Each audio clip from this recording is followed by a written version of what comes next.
Pour toi, comme ça, rapidement, quelle est l'odeur de ton enfance? La bouse de vache. Oh, comme Catherine Lara. Mes premiers flirts, elles sentaient très fort.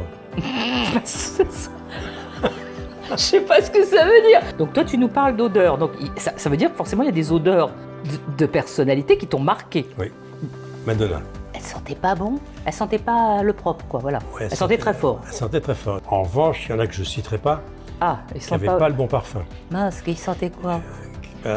Ça sentait qu'elles n'en avaient pas. On dit, Ouais. alors, est-ce que c'était mieux avant? Ma femme me prend pour un timbré. C'est qu'il m'arrive de baisser le son chez moi et de commenter pour voir si je suis encore dans le coup. Et alors? Le jour, j'ai commenté Paris Saint-Germain contre l'OM. Ouais. J'étais dans le coup. Tu as des photos de toi en maillot de bain en laine mouillée. Je dois en avoir. Et le titre du parfum, c'est Putain des Palaces.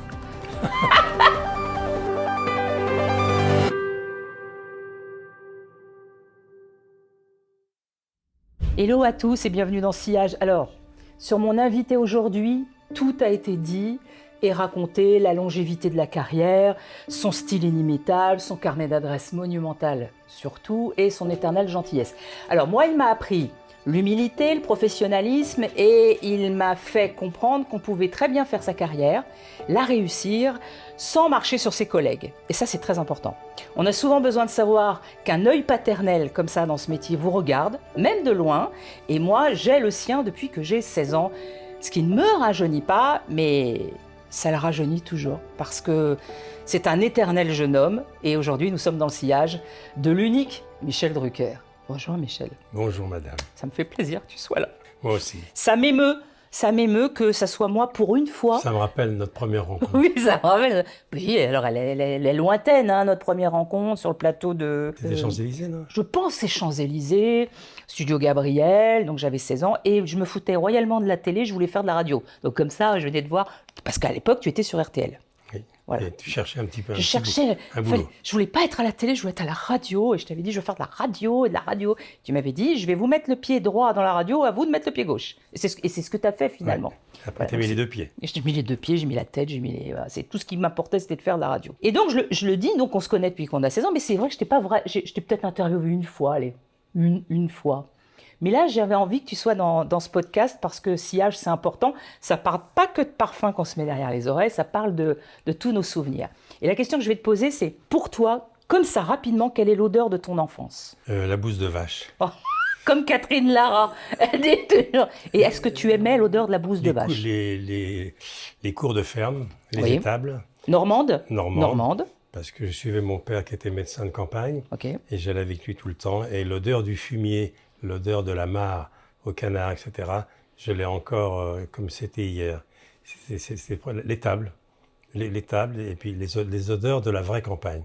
Les odeurs de la vraie ferme. Oui, de la vraie Il n'y a ferme. rien d'aseptisé. Hein, ça, on ne peut pas aseptiser cette odeur. Non, et à l'époque, mon père qui était donc médecin, il accouchait les femmes à la ferme et pas à la maternité, car il ne fallait pas laisser les vaches trop longtemps toutes seules.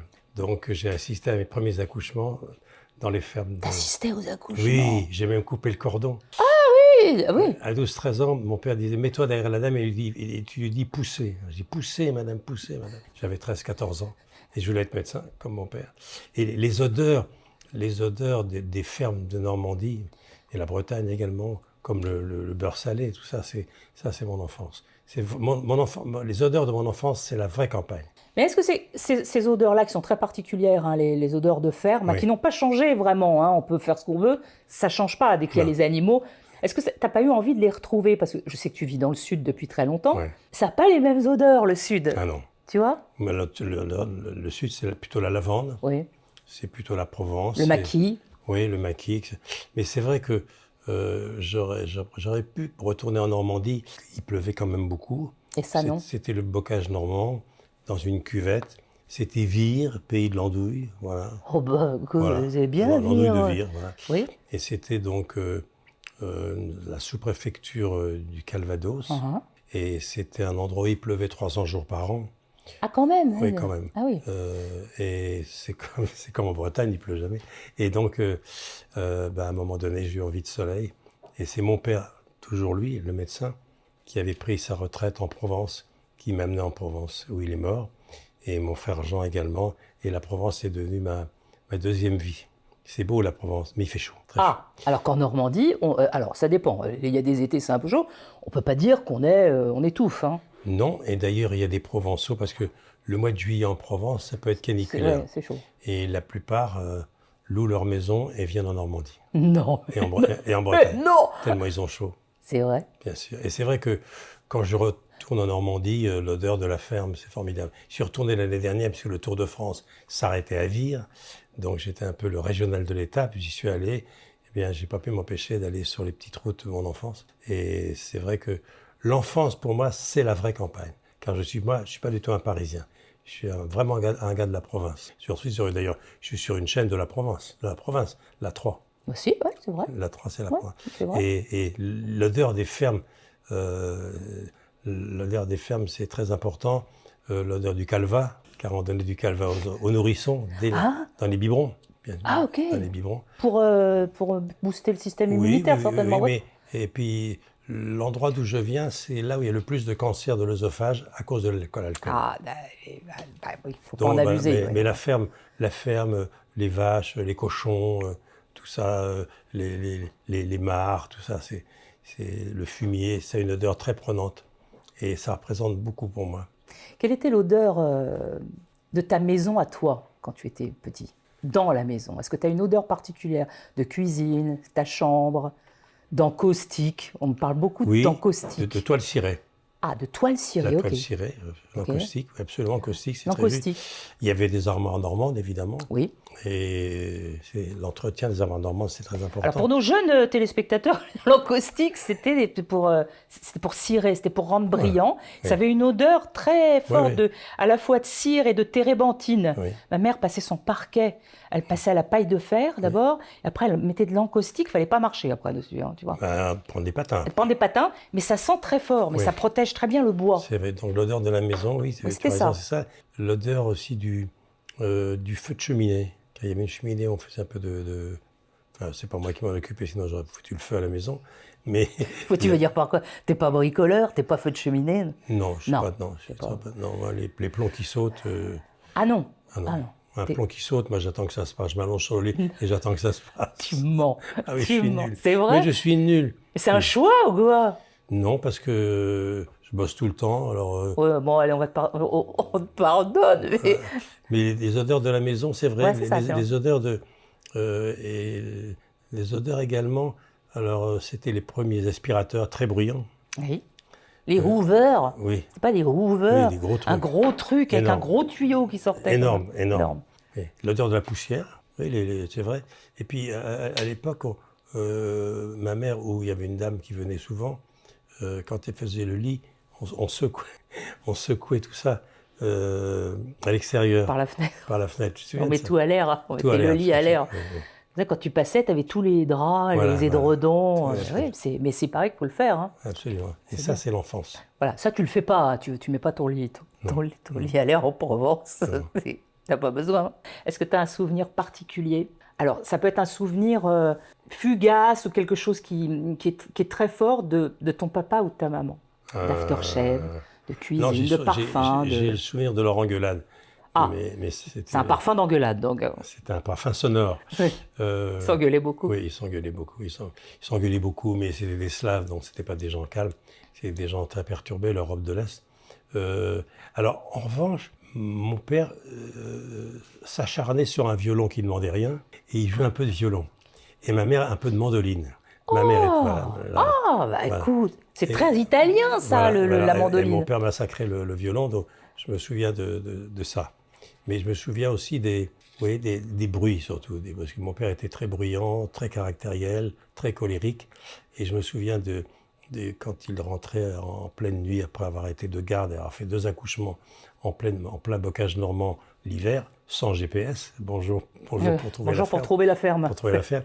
Eh bien, le bruit de ses pas montant l'escalier à 4 heures du matin pour savoir si j'avais pris mes leçons. Donc il allumait la lumière. Et voilà, donc il redescendait et il hurlait à ma mère, je te le confirme, il est nul. Oh non. Inapte à tout effort intellectuel. C'est qu'une psy qui était très proche de mon père, a dit à mon père, écoute, ton fils, il n'est pas fait pour intellectuel. c'est un manuel. C'est un manuel. Alors, C'est- non, mais c'est vrai. Donc, mon père, qui n'avait aucune patience caractérielle, il n'avait que la patience pour ses malades, et encore, mais pas pour ses enfants ni pour sa femme. Il est rentré un jour en colère, il dit, bon ben voilà, il n'a rien dans le cigare. Enfin, il ne l'a pas dit comme ça. Professeur Manuel, il a pris le livre, il dit alors, armurier, non. Armurier. Dehors, et puis, marin. Je dis oui, marin. Ah, marin, ouais. Je dis oui, marin. Enfin, je vais me barrer, marin. Marin. C'est Ouais. Manuel, marin, tu penses? Non, mais quitter. Marin, ouais. Marin pêcheur, c'est Manuel. Hein, c'est... Puis partir. Oui, partir. Sur un bateau. quoi. Emmenez-moi au bout de la terre. Ouais, ouais. Et puis, donc, comme il n'avait aucune personne, il dit bon, allez, on va appeler l'école des mousses à Brest. L'école des mousses, on va mettre les papiers. Et ma mère m'a dit mais t'es fou, il est malade en mer, il est malade en mer. Mais... Bon, j'ai jamais été marin car je vomissais en mer. Voilà. Donc Alors, t'es passé à côté de ta carrière maritime, ouais, on peut ouais. dire. Mais en revanche, puisqu'on parle des odeurs, j'habitais pas loin de Mont-Saint-Michel, pas loin de Granville, dans la limite de la Manche et du Calvados. L'odeur de la mer quand même. Et cette mer-là qui sent fort le des varech. coques. Les coques, ouais. Des coques. Des algues et tout. Des algues, tout Des ça. algues. C'est une mer qui brasse énormément, donc ça sent Ouais, énormément absolument. les Le algues. souvenir de ma mère, c'est le souvenir de la mer. Tu vois, ça c'est, on fait pas de la psychologie, mais c'est presque. vrai. Non, parce que quand on habite dans la campagne, on a ces odeurs-là, mais j'avais la chance d'habiter à 50 km de Granville, Ouais. du Cotentin, de Cherbourg, tout ça. La plage était pas loin, on va dire. Voilà, la plage n'était pas loin. Donc ça, c'est des souvenirs également de maillots de bain en laine mouillés. Ça se fait. Ne ris Il pas, paraît que ça revient. J'ai vu, il paraît que ça revient. C'est-à-dire qu'il ne faut pas aller dans l'eau avec. On ne vous le conseille pas. Hein parce que quand tu sors de l'eau, ça a pris 3 tailles. Ça a pris 3 kilos surtout, parce que tu ramènes des algues et du sable. Tu as des photos de toi en maillot de bain en laine mouillée. Je dois en avoir. Voilà, ma mère nous tricotait des maillots de bain. Oh mon Dieu. Et on allait à la mer comme ça. Mais tout ça, c'est des odeurs. Hein. Et puis des odeurs, puisqu'il y a mon chien qui est à côté de moi. Ouais.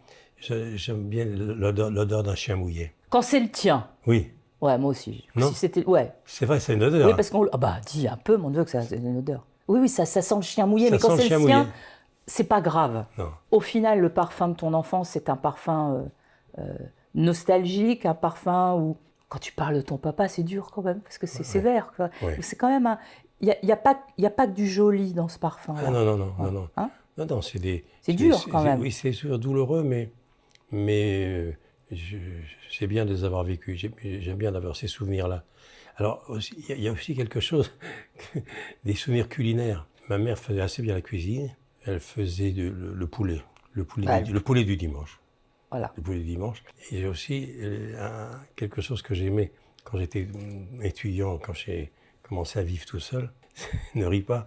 C'est les sachets de soupe au vermicelle.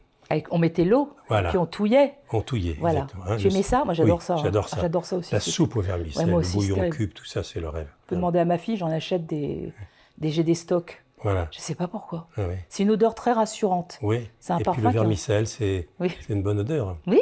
Enfin, Et- évidemment, bon, c'est pas. Non, c'est pas gastronomique. C'est pas dans un restaurant 3 étoiles que tu vas demander du vermicelle. Encore que moi, je suis capable de tout. Tu peux demander. Oh bah ils te le font aussi. C'est Michel Drucker qui demande des vermicelles. Je sais Oui. pas s'ils en ont, mais c'est pas gastronomique, mais c'est bon. Vermicelle. Est-ce que- Vermicelle et puis les cornichons aussi. Ah, ma fille, elle peut manger les cornichons comme des bonbons. Voilà, exactement. C'est toi aussi? Oui. C'est étrange ça. Je m'arrêtais souvent quand on rentrait de l'école chez un charcutier que mon père soignait. Il me filait à l'œil des cornichons vinaigrés. Et après, je suis passé aux cornichons au sel, mal au sol. Les gros mal au sol. là, les gros les mal au cornichons sol. russes. Oui. Oh là là, oui, ça c'est. Ah, t'aimes ça? Oui, j'adore ça. Ok. C'est bien quand on te reçoit chez soi, on sait que te faire. Ah, c'est très Vermicelle, Andivalo ou au jambon. Andivalo au jambon, très bien. Salade, beaucoup de salade. Beaucoup de salade et des cornichons. De l'eau. De l'eau. Une bouteille d'eau minérale, grand cru, une grande année. Et en dessert, le Michel sucré. Moi, je t'ai toujours connu en train de faire du sport, en train de faire ça. Mais dans l'enfance ou dans l'adolescence, tu vas pas me dire qu'il n'y a pas Michel, il n'avait pas un parfum de goûter préféré, de sucre préféré. Si, j'aimais bien les tartines au beurre salé. Ah ouais. Parce que comme je suis allé aussi beaucoup en Bretagne quand j'étais gamin, Ouais. le beurre salé. Mais c'est drôle parce que on perd pas ça. On a la mémoire des odeurs, c'est très impressionnant. c'est ce que je dis à chaque podcast, je dis que c'est ce que tu as senti quand tu avais 1 an, 2 ans, ça restera quasiment toute ta vie avec toi. Ouais. C'est étrange, c'est le dernier souvenir qui va s'en aller. C'est fou. Il y a aussi un souvenir que j'ai gardé, c'est est-ce que tu es déjà rentré dans une cordonnerie? Oui. Tu as vu l'odeur qu'il y a? Oui. L'odeur du cuir. Oui. Hein, c'est étonnant, le cuir. Les cordonneries. Eh bien, là où j'habite, à Paris, il y a un cordonnier. Je m'arrête souvent bavarder avec lui. Il y a une odeur formidable. Mais il y a l'odeur de la poie aussi, cette espèce de choses qu'ils mettent sur les semelles, le cuir, tous les cuirs mélangés. Il y a une odeur sur le cordonnier. Il y a une odeur, oui, absolument. C'est fou, ça. Oui, mais en fait, l'odeur des artisans, l'odeur d'une menuiserie. Tu rentres dans un atelier de menuiserie, c'est formidable. Est-ce que ça te manque, toutes ces odeurs de cette enfance? De la ferme, Ah oui. Ouais. Quand je vais en province, j'adore ça. Je suis allé en Bretagne il n'y a pas très longtemps, voir un copain. Il a créé tant de choses à Canal+, il a la mélodie de Charcot. Ah oui, Charles. Charles Bietri. Ouais, on l'embrasse très fort. Je suis allé voir Charles Bietri il n'y a pas tellement longtemps, car c'était quelqu'un que j'aimais beaucoup. On a fait beaucoup de tours du monde ensemble. On commentait des Coupes du Monde de foot. Et quand j'avais déjeuné chez lui, il habite à Carnac, au bord de la plage. Et il y avait une odeur assez extraordinaire. L'odeur de la Bretagne, c'est pas l'odeur de la Normandie. Rien à voir. Ni de la Provence. Rien à voir. Non. L'odeur de la Normandie, je la reconnais. Moi, j'étais élevée à Ouistreham, donc c'est une odeur. La mer, elle a cette odeur-là. Les plages du débarquement. Ah oui. Rivabella. Ah oui, Rivabella. Ouistreham. Ouistreham, oui. Les Bédouins, ça s'appelle les Bédouins. Oui, voilà. C'est toutes les plages du débarquement. C'est plat. C'est pas. Ça a été beaucoup bombardé, donc c'est plat. Tu sais que le parfum aujourd'hui, ça a beaucoup d'importance pour la séduction. On en change. Il y a un gros marché du parfum. Est-ce que toi, tu te souviens du premier parfum, si tu en as acheté un, quand, je sais pas, tu étais ado, tu avais 20 ans, pour sentir bon, pour faire le beau? Ou c'était quelque chose qui n'était pas du tout dans ton mode de vie? Ou tu te souviens pas? Non. Non? Non, mais j'ai le souvenir de mes premières fleurs, elles sentaient très fort. Je sais pas ce que ça veut dire. Elles sentaient quoi? Un parfum. Un parfum, voilà. Un parfum, bien sûr. Ok. Ça, tu t'en souviens? Mais toi, c'était pas une obligation chez toi de... Non, mais le savon de Marseille, si ça y est. Ah, bon. Le savon de Marseille. D'accord. Ça sent bon, le savon. Ça sent le savon, ça sent le propre. Et aujourd'hui, tu mets du parfum? Tu es quelqu'un parfum? Oui. Tu as le même depuis toujours? Oui. Lequel? Que tout le monde le mette, que si tu voulais devenir Michel Drucker. Attends, je devrais le savoir. C'est à force de le mettre, on ne sait plus. C'est quelle marque? C'est Dior, Au Sauvage? Oui, Au Sauvage, voilà. Au Sauvage. Donc tu mets Au Sauvage depuis Au Sauvage, on va dire depuis que je suis rentré à la télé. C'est le côté Delon. En revanche, je suis assez sensible à l'odeur des autres, si j'ose dire. Alors, l'odeur des autres, c'est important. Surtout dans notre métier. Surtout quand on est proche, quoi. C'est-à-dire, toi, tu as interviewé tellement... Alors, moi, ça, c'est une question que je voulais te poser. Alors, de manière plus, on va dire, abstraite, mais maintenant que tu m'en parles de manière plus concrète. Oui. Tu as reçu tellement, on ne va pas compter le nombre de gens que tu as reçus sur tes canapés, en interviewé, voilà. Donc, toi, tu nous parles d'odeurs. Donc, ça veut dire que forcément, il y a des odeurs de personnalité qui t'ont marqué. Oui. Madonna. Ah, alors, Madonna, vas-y, je note. Quand j'ai interviewé Madonna, c'était à Los Angeles. Ok. Mais je dis pas qu'elle sent... Non, elle sentait bon, mais c'est un parfum. Elle est là. C'est très fin. D'accord. En revanche, il y en a que je ne citerai pas, qui n'avaient pas le bon parfum. Mince, qu'ils sentaient quoi? Ça sentait qu'elles n'en avaient pas. Mais des chanteuses américaines ou des françaises? Françaises. Ouais, elles sentaient pas bon. Elles sentaient pas le propre, quoi, voilà. Elles sentaient la transpiration, on va dire, ça va tout. Parce que c'est un truc qui revient beaucoup dans Cial. C'est quand je demande quelles sont les... Tu sais, la plupart du temps, c'est les mêmes. Les odeurs qui font que tu fais « Ah, non ». Mauvaise haleine. Mauvaise haleine, transpiration un peu qui a viré, et les odeurs corporelles, c'est très compliqué. Et puis, en fait, t'as quand même très peu de jours pieds nus, toi. Non, mais ça monte. Même quand c'est sur la table. Madonna, elle sentait bon quand même. Elle sentait très fort. Elle sentait très fort. C'était un parfum très... Mais c'était que des parfums achetés à Avenue Montaigne, parce que toutes les stars américaines font leurs courses à Avenue Montaigne. Elle s'arrose. Elle s'arrose. Alors, de manière plus abstraite, on revient sur le fait que tu aies reçu, que tu as interviewé tout l'univers, on va dire. Quels sont les parfums, on va dire, imaginaires de tes invités qui ne te quitteront jamais? C'est-à-dire le sillage des gens qui ne te quittera jamais. Je suis sûre qu'il y a des sillages de gens que tu as interviewés qui seront toujours avec toi? Jane Fonda. Jane Fonda. Pourquoi Jane Fonda? Elle était divine, elle est divine. Elle est divine. Elle est divine. Et puis, elle avait une espèce d'élégance magnifique. Romy Schneider. Romy Schneider. Et puis, dans la jeune génération, ma nièce. Ta nièce? C'est vrai? Léa. Léa? Oui. Ouais. Parce que je suis son fan numéro 1. Ça, c'est bien. Oui, parce que c'est... Je dis pas ça parce que je suis son oncle, hein, mais c'est une actrice divine. Puis elle a un truc comme ça. Il y avait quelqu'un que j'ai trouvé assez charmant, qui a quelque chose que j'ai reçu il n'y a pas tellement longtemps. Elle a un truc formidable qui est Roselyne Bachelot. Je la vois aux grosses têtes, je lui dirais. Qu'est-ce Oui. que tu lui trouves à Roselyne? Je trouve du charme. Elle a du charme. Ouais, Elle le sait, tu lui as dit? Non, mais... Je vais lui dire. Je l'ai reçue il n'y a pas très longtemps, mais je la trouve très très bien. Je trouve Ségolène Royal. Ah oui. Bah, t'es dans la politique, là. C'est des femmes politiques. Oui, Ouais, absolument. ces femmes, tu les trouves charmantes. Oui, et puis alors, récemment, il y a quelqu'un qui m'a enchanté. C'est Karine Le Marchand. Ah, aussi. Ah oui. Oui, c'est des deux salles, deux ambiances. Hein. C'est des trucs Ah complètement oui, oui, différents. oui. D'accord. Ouais, j'aime bien. Bah, elle est charmante, Karine Le Marchand. Elle est belle, elle est pétillante. Elle a un elle a univers, ce elle petit a un truc à elle. Et Quoi. elle va souvent sentir la bouse de vache. Hein. Elle est pas, tu vois, là-dessus, Oui. elle aime bien. Aussi. Ouais, c'est une agricultrice élégante. C'est une agricultrice très élégante qui aime les agriculteurs. Oui. Et les agriculteurs l'adorent, ils ont raison. Oui, bien sûr. Voilà, parce qu'elle elle les met en valeur aussi, je trouve. Et puis, plus récemment, évidemment, mais je l'avais rencontré il y a longtemps, c'est Bardot. 50 ans rencontre Bardot. Moi, j'ai fait une émission avec Brigitte il y a 20 ou 30, à peu près une vingtaine d'années. Mm-hmm. Elle avait donc 70 ans déjà. Il se passe un truc. Hein. Ouais. Ah oui, intelligente. Elle a une belle écriture, très ronde. Et puis, elle dit pas de conneries. La seule fois où je l'ai vue, c'était aux Grosses Têtes avec Philippe Bouvard, qui l'avait invitée. Elle était arrivée, coiffée avec, tu sais, les fleurs séchées dans le chignon. Donc, c'était il y a une quinzaine d'années. Donc, elle avait déjà un petit âge. Ce qui m'avait scotché, c'était son corps. Oui. Elle était en juste au corps noir. Oui. Elle n'avait rien d'autre. Hein. Oui. En juste au corps noir. J'étais fascinée. Et troublée, hein. Ouais, on était troublés.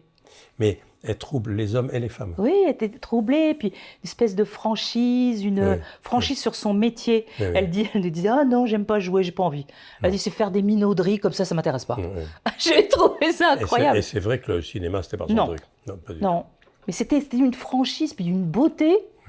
C'était fou, quoi. Alors, à l'inverse, est-ce qu'il y a des sillages de personnalité, forcément tu as reçu ou rencontré, que tu aurais aimé ne jamais garder en tête? Tu n'es pas obligé de donner. Tu peux donner les noms des morts, c'est pas grave s'ils sont morts. Bah, ils sont morts. Hein. Gainsbourg, je suis sûr que tu aimes ce sillage-là. Ah, j'adore. Voilà. Je suis sûr. J'ai beaucoup aimé d'Ormesson. Je me suis baladé avec lui en Provence très souvent parce qu'on était voisins. Donc on se baladait le matin et regardait toutes les jeunes femmes passer. Ah bon? Je ne trouvais pas qu'elle est délicieuse, je vais être délicieuse, Jean. Ah oui. Et puis Bebel, bien sûr, Jean-Paul, qu'est-ce que j'ai rigolé avec Belmondo. Mais c'est vrai que des personnalités... Balavoine, voilà, Daniel. Et Daniel. Daniel, il m'a laissé... C'est pas rien, Daniel. Derrière, il avait une espèce de violence intérieure. Et une violence de vivre, hein. Il avait une espèce et puis de colère. De colère. Il avait une bonne colère. Mais il y en a aussi qui m'a bien fait marrer dans d'autres gens, c'est Dutronc, Jacques. Il baladait avec un léopard, rue de Provence, quand je l'ai rencontré. Moi, j'avais mon chien, lui, c'est un léopard. C'est un autre style. Ouais, puis un jour, je lui ai dit, tu vas le garder combien de temps? Il me dit, on m'a conseillé de m'en séparer, sinon il va me bouffer. Il se baladait avec un léopard, rue de Provence, toujours. C'est quoi, dans les années 70, 60? Oui, 70? J'ai connu, je trouve. 60? 65. 65. Ouais. Voilà. Mais quand on a une image de toi, moi je sais que c'est pas vrai, on dit toujours « Ah Michel », on dit toujours « Drucker, il est gentil avec tout le monde ». Alors, vraiment, quand on présente une émission, on va pas être méchant avec quelqu'un, c'est ça quand on le reçoit. Mais je suis ça veut dire quoi, gentil, en plus? Je sais pas, mais c'est toujours ça qu'on t'a reproché, c'est une espèce de fausse gentillesse. Je prends pas ça pour un reproche. Non, je suis persuadée qu'il y a des gens que tu as reçus qui t'ont pas laissé un souvenir. Non, bien sûr. Voilà. Ah oui, non, il y a des gens, j'ai fait mon job, quoi. J'ai appuyé sur le bouton, mais qui n'étaient pas... Non, qui m'ont... Vérification faite, j'ai posé la question à un certain confrère et conseil, on est tombé sur les mêmes noms. Ah oui? Oui. On les aura pas, les noms. Même des morts. Oh, des morts.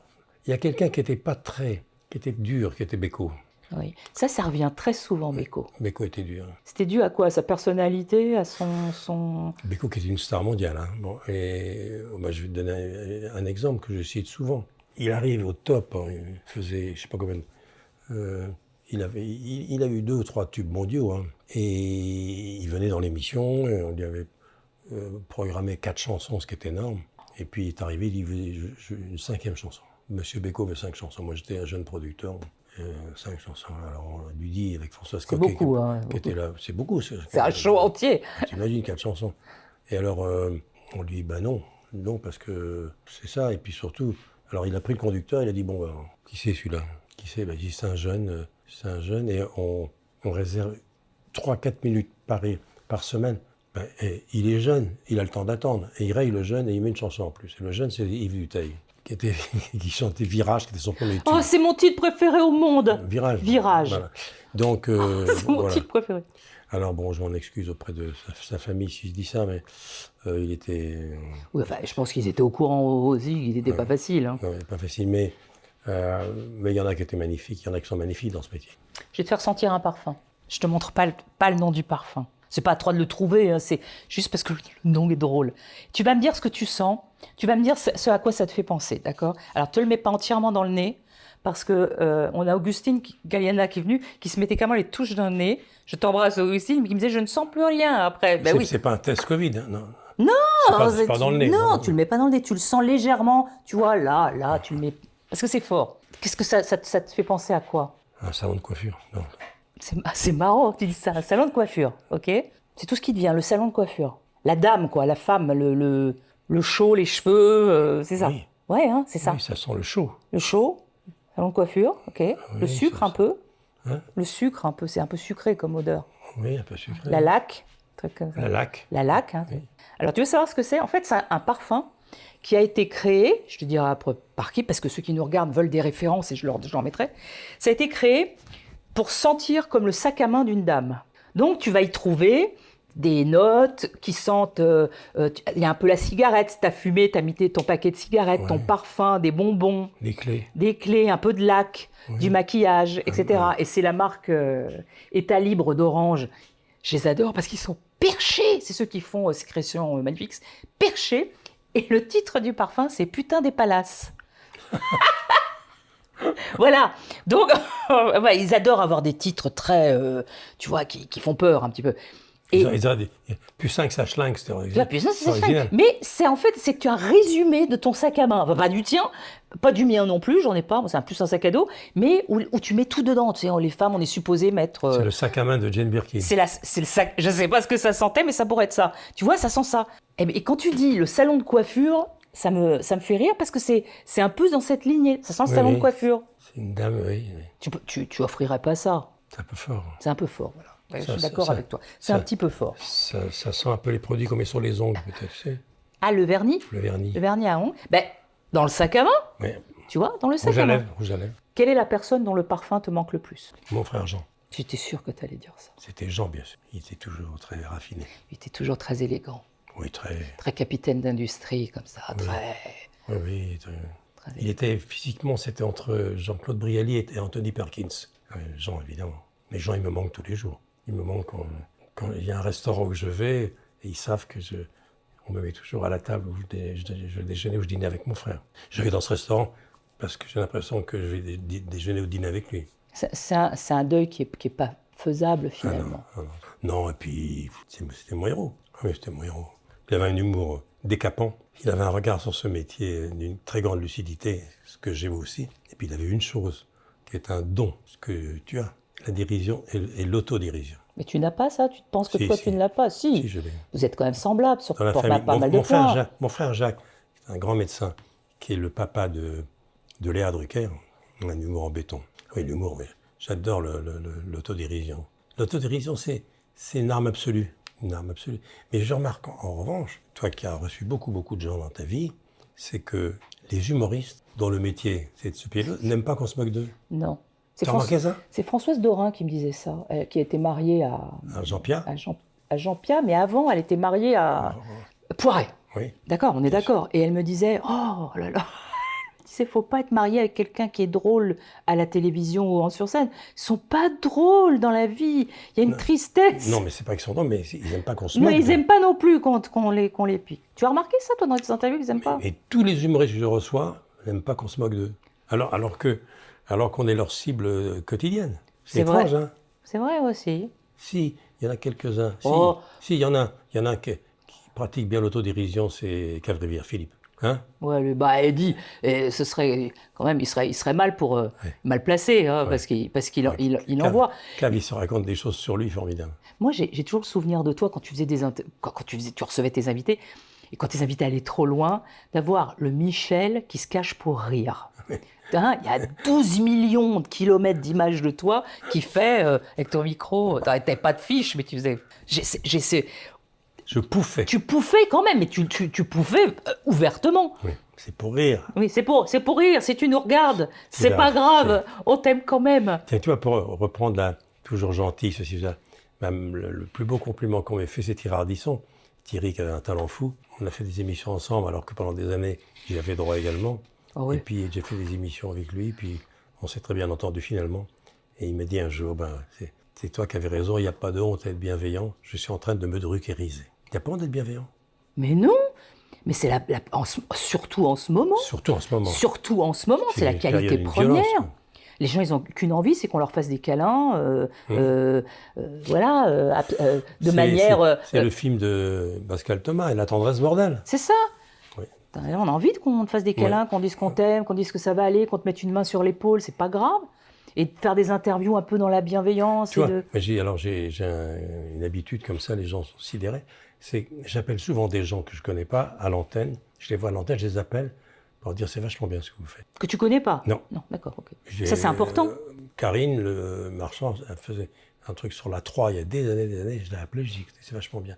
Non, il m'arrive d'appeler beaucoup de copains ou de copines et des gens que je connais très peu en disant je ne vous connais pas, mais c'est vachement bien. Je vous regarde tous les soirs, tout ça. Ils s'évanouissent quand ils ont Michel Drucker qui ils ne le croient pas, surtout. Oui, mais si. Ils pensent que c'est Laurent Gérard. Mais non, tu vois, Laurent Gérard, quand tu travaillais avec lui, c'était drôle. Tu étais liquide, on peut dire, sur un plateau, parce qu'il en a fait avec Virginie, c'était terrible. Surtout que tu étais très proche de Johnny. Moi, ça me faisait beaucoup rire. Je me disais, comment ça peut passer? Ça passait? Ça passait. Oui, t'es pas content de Johnny, mais ça passait. Ça passait. Je vais y foutre un coup de boule. Non, Johnny, c'est pour rire. Puis finalement, je vais présenter.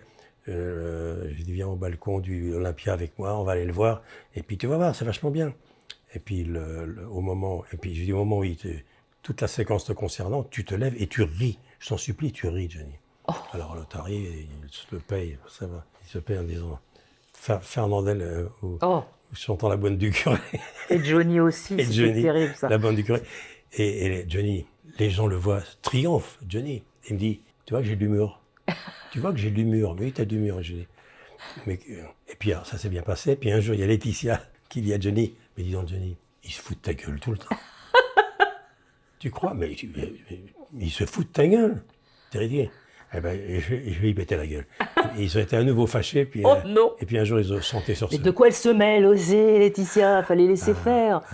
Mais après, ils sont Mais en plus, toi, tu aurais pu faire médecin, parce que je sais qu'un jour, j'étais en vacances dans le Sud et je t'ai appelé parce que j'étais malade et tu venais tu me dis au téléphone, écoute, tu me déranges pas, Aznavour vient de m'appeler pour me dire, je tousse. Oui. Et j'ai trouvé ça drôle. Et je t'ai trouvé un médecin un samedi. Un samedi, j'étais malade comme un chien. T'as vu, secret professionnel, je dis pas ce que tu avais. Non. Mais c'était drôle parce qu'il m'a dit, il vient de m'appeler, Charles, je tousse. Alors j'ai dit à mon tout bip du village, écoute, il y a quelqu'un, il me dit, écoute, moi je fais mon cabinet dans un cadre. J'écoute, c'est très très urgent. Il t'a reçu. Oui, très gentil. Et toi, tu m'as dit. T'as fait 10 km en voiture parce qu'il fallait venir. Ouais, mais c'était beau dans la. Tu m'as même dit, mais tu te souviens pas. Tu m'as même dit, tu peux pas me trouver un taxi. Ah, moi, je t'ai dit ça? Oh, bah oui, non, mais moi, je manque pas d'air. Ah, bah, j'étais largué, j'étais malade comme un chien. C'était le 14 juillet, je crois, c'était un 14 juillet. Ou 15 août, un truc de fou, il n'y avait rien. Et tu me dis, Aznavour vient de m'appeler. Il tousse. Et je me suis dit, voilà pourquoi on t'appelle aussi quand t'es dans le Sud, pour qu'on trouve des médecins. Tu m'appelles, j'étais en famille. J'ai dit, écoute, t'as de la chance, je suis de garde. C'était drôle. Oui. Voilà, tu sers aussi à ça, tu connais tous les médecins de la région. Oui, tout. Tout, ben, voilà. Tout, les proctologues, les urologues. T'es comme Woody Allen. Oui, exactement. Il fait Les gynécos, tout ça. Voilà, tout. il fait des projections de cinéma pour par exemple ceux qui s'occupent de ses pieds. Oui. Ça, on nous a raconté ça. Une projection de cinéma pour ses cardiologues. Oui, il a toute une armada de médecins. Et C'est tout. drôle. S'il y a un souvenir ou deux, allez, deux que tu devais garder en flacon, dans un flacon pour toujours. Un souvenir ou deux, un souvenir que tu aimerais mettre dans un flacon et tu sais qu'il restera là toujours. Jean, évidemment. Évidemment. Gainsbourg et Whitney Houston. Oui, ça aussi. Ouais. Ça c'est un truc. Ça, c'était le parfum de scandale, on va ça, dire. Ça a été un parfum. Dont on me parle encore tous les jours. Non. Des années après. C'est vrai. Ouais. Ouais. J'étais devant. Ah, t'as regardé? Ah bah, c'était en direct. Oui, voilà. C'était malheureusement. Je suis désolée, Michel. On regardait que toi. Oui. Et on s'est demandé ce qui se passait. Et là, quand il a dit la fameuse phrase... J'aimerais bien vous conter. Et toi qui disais non, il veut vous offrir des fleurs, c'était magnifique. Voilà, on t'en parle tous les jours, ça ne m'étonne pas. Mais ça, c'est un truc incroyable. Non, puis le souvenir que je veux garder, ma première finale de Coupe du Monde, qui est la dernière de Pelé en 1970, ouais. Au Mexique. J'étais le plus jeune commentateur de la planète et je commentais pour toute la francophonie, de l'Afrique, etc. Et la dernière de Pelé. On est devenus très copains après ça. Ça, tu l'enfermes dans un flacon oui, et c'est ton truc précieux à toi. Et puis, quand il est venu un jour à Paris, parce qu'on s'est revus, il m'a fait cadeau des chaussures de sa finale. Les chaussures de sa finale de Coupe du Monde que j'ai offert plus tard à un jeune handicapé. T'imagines qu'un gamin dit Mbappé lui offre ses chaussures. T'imagines le gamin. Voilà, ça c'est des souvenirs. C'est très enfantin. Non, mais c'est de la nostalgie. Oui, nostalgie. Est-ce que t'es un nostalgique? Moi, oui. C'est-à-dire, on me dit, Ouais. alors est-ce que c'était mieux avant? Pas tout. Pas tout. Pas tout. Quand les femmes allaient au lavoir, laver Non, le linge à la campagne, c'était pas mieux avant. Tout. Mais dans certains domaines, notamment le nôtre, c'était un peu mieux quand même. C'était plus doux, on va dire. Oui, puis ça allait moins vite. Ça allait moins vite. Maintenant, on tourne à la vitesse d'un clip. Moi, je suis encore au long métrage. Mais non. Mais non. Mais c'est vrai que c'est différent. C'est différent. C'est différent. Mais c'était pas mieux avant. On peut pas dire pas tout. Non. Est-ce que le parfum de ta carrière sportive, tu trouves qu'il a un peu été effacé dès que tu as commencé à faire le Michel de Champs-Élysées, Ouais, etc. ouais. Est-ce que ça peut être un regret parfois? Parce que le sport, c'est très important. Non, c'est resté ma passion. D'ailleurs, ce que je fais maintenant, personne ne va le croire, mais c'est vrai. Ma femme me prend pour un timbré. C'est qu'il m'arrive de baisser le son chez moi et de commenter pour voir si je suis encore dans le coup. Et alors? Le jour, j'ai commenté Paris Saint-Germain, il est récent. Ouais. Paris Saint-Germain contre l'OM. Ouais. Ben, j'étais dans le coup. Tu t'en sors, ça va? Oui, ça va. Bien. Ouais, Tu pourrais le faire. Oui, il faudrait que je m'entraîne, mais je pourrais le faire. Mais ça c'est un regret quand même. C'était vachement important. Mais j'ai voyagé dans le monde entier, j'ai connu des gens incroyables. Et puis j'étais en direct, j'étais jeune. Et les gens m'appelaient Michel, déjà encore maintenant. Et il y a encore des gens qui me disent vous étiez un très bon commentateur de foot. Alors ça me fait plaisir. En fait, la présentation du divertissement, et je parle à quelqu'un qui sait ce que je veux dire, c'est pas ce que j'ai préféré. Le talk show, oui, mais la présentation des grands shows... Le talk show, tu veux dire quand tu reçois des invités. Le talk show, ça, tu aimes. J'aime bien parce que c'est un boulot journalistique. Mais les grands shows de 20h30, voilà, où il faut faire les grosses usines à gaz, là où on a... L'usine à gaz que tu connais par cœur, voilà, et puis... avec les aléas du direct, avec les trucs qui claquent en direct, avec le fait qu'il faut meubler pendant longtemps. Voilà. Et le disque d'or qu'il faut remettre. Ça te manque pas, ça te manque pas. Mais tu pourrais pas vivre sans avoir quand même ton moment où tu as tes invités, ton moment de plateau. C'est quand même important. Quand j'ai un romancier que j'aime bien, ou quand j'ai les Souchon ou les Woolsey avec moi, ou Julien Clerc. C'est ton monde, c'est ton univers. Oui, c'est mon univers. Puis on est des copains d'enfance, si j'ose dire. On a débuté ensemble. Mais Johnny aussi, j'aimerais bien l'enfermer dans une bouteille. Je pense aussi, ouais. Oui. On fait 3 flacons. On en fait un avec Jean, un avec... Ça, Jean, c'est normal. Un avec Johnny, parce que personne autre que toi n'en parle aussi bien. Parce que tu as tout vécu avec lui, tu as toutes les époques. Johnny, ce qui est bien, c'est que c'est des époques. Il se transformait en permanence. Mais Johnny, c'est irrésistible, parce qu'il était d'une drôlerie. Il était très drôle, mais il était capable de faire des choses incroyables. Quand on a fait notre première télé ensemble, ça marchait pas pour lui. Là. Il avait fait une cure de sommeil. Il a voulu se suicider. Ça marchait pas du tout. En 1964, il vendait plus de disques. Et en plus, le divorce, cure de sommeil, tout ça avec Sylvie, une vie de dingue. Et puis, on fait enfin une émission qui était à Douai, en direct complet. Moi, je présentais. Il y avait tout le monde. Il y avait même Tino Rossi. Oh. Qui bougeait encore. Ouais. Qui bougeait Qui bougeait pas beaucoup, mais qui bougeait un peu quand même. Ouais. Et Papa Noël avait 2 pattes de folle faire, quoi. Ouais, et puis il y avait tout le monde. Il y avait tout le monde. Et moi, je présentais, ça s'appelait Tilt Magazine. Et Johnny revenait avec un succès de Los Bravos qui était Noir c'est Noir, Black is Black. Et je raconte souvent cette anecdote, c'est qu'on est rentré à 2h du matin de Douai. Il me dit que c'était une Lamborghini, non, c'est une Ferrari qu'il avait. Et Johnny, qui était déjà mutique, hein, il parlait très très peu, Johnny. Alors il était en volant comme ça, il me sort, tourné vers moi, il me dit « Tu crois que ça va marcher pour moi ?» Comme ça. Et je regardais le compteur, 180, 190. Et moi j'ai dit « Tu crois qu'on va me reprendre ?» et il me regardait comme ça. Et à un moment, à 220, j'ai dit « Johnny, on n'aura jamais la réponse. » Il regardait même pas la route. Il regardait pas la route. Il te regardait toi. Ouais. Ouais, c'était toi le GPS à l'époque, savoir puis, si on allait vendre des disques. Et puis on est restés très copains. Très, j'ai offert un vélo magnifique. Il n'a jamais fait de vélo, mais il me dit comment ça se fait que tu es fait par ton âge? Je dis, je fais du vélo. Et Laetitia m'a dit l'autre jour que quand ils ont vidé la maison qui a finalement été vendue, elle n'a pas retrouvé le vélo. Elle n'a pas fait de vélo? Non, surtout quand je suis arrivé la première fois pour lui faire du vélo, j'étais c'est pas très saillant. Oui. Il me dit, t'as l'air d'un burdon. Tu sais, c'est comme ça. Avec tes frères Jacques. T'es habillé en frère Jacques et un burdon. Un burdon, un bourdon, un burdon. Il me dit, tu t'es vu ce matin? Je dis, oui, t'as l'air d'un burdon. On dirait les frères Jacques qui vont faire du vélo. Et alors? Il n'aurait pas porté la tenue, je crois. Moi, j'avais un maillot jaune et lui un maillot vert. Et il me dit, alors moi, toi, c'est bégon jaune et moi, c'est bégon vert. Qui m'a fait rire, Johnny. Mais il se foutait de tout, Johnny. Et il était excellent dans le film de Canet, ce petit rôle qu'il avait.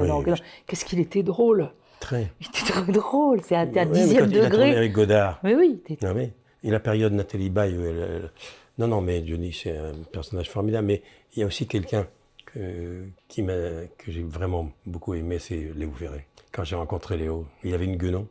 Et je lui ai présenté un gamin de 24 ans. Je lui ai dit, tiens, je te présente un jeune qui a écrit une chanson qui va te toucher. Et la chanson, c'était Léo. Chanson de Léo qui était Barbelivien, 24 ans. Relis la chanson. Et là, il lui a chanté ça et Léo s'est mis à pleurer. Parce que la chanson est absolument incroyable. Celui qui imite très bien Léo Ferré, c'est Francis Perrin.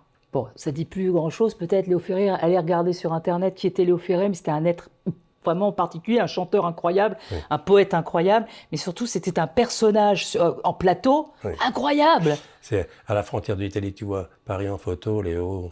Le texte est extraordinaire. Il avait 24 ans, Barbelivien, quand il a écrit ça. Quand il a écrit aussi des grandes chansons, Didier. Il a écrit des grandes chansons, Didier. Très grandes chansons. Bah oui. Pour finir, Michel, si je devais créer le parfum Michel Drucker qui se vend demain, ça peut être un parfum imaginaire, hein, t'es pas obligé de me... Quelles sont les 3 choses que tu aimerais qu'il respire, ce parfum? Alors, douceur. Douceur. C'est un parfum doux. Une sorte de tendresse. Tendresse, un parfum tendre. Un parfum gentil. Gentil, d'accord. Doux, tendre et gentil. Un parfum bienveillant. Bienveillant, d'accord. Et un parfum qu'on garde, c'est-à-dire qui dure. Qui dure. Parce que c'est des parfums qui durent. Un sillage qui dure. Voilà. On se souvienne longtemps. Hein? Qu'on s'en souvienne longtemps. Voilà, je l'appellerais peut-être... À chaque fois, on essaie de trouver les titres, mais c'est pris. Mimi. C'est pas pris, Mimi. Hein. À toujours. À toujours. Pour toujours. Pour toujours. Le parfum ça ne doit pour pas exister, ça. Hein? Pour toujours. Voilà, pour toujours. Michel Drucker Forever. Oui, exact. C'est ça. C'est un parfum tendre, gentil, bienveillant. Mais je vais te l'offrir. Merci. On va le faire fabriquer. Merci d'avoir été avec moi. Merci à toi. J'étais très touché d'être là. C'était un bonheur absolu de t'avoir. Je vous mets toutes les références en commentaire, bien sûr. Vous pouvez cliquer. Et surtout, abonnez-vous. Comme ça, vous avez l'heure exacte à laquelle la vidéo sort. Ça, c'est important, parce que ce n'est pas toujours au même jour. Et moi, j'ai été ravie d'avoir mon papa de ce métier avec moi aujourd'hui, autour de cette table de sillage.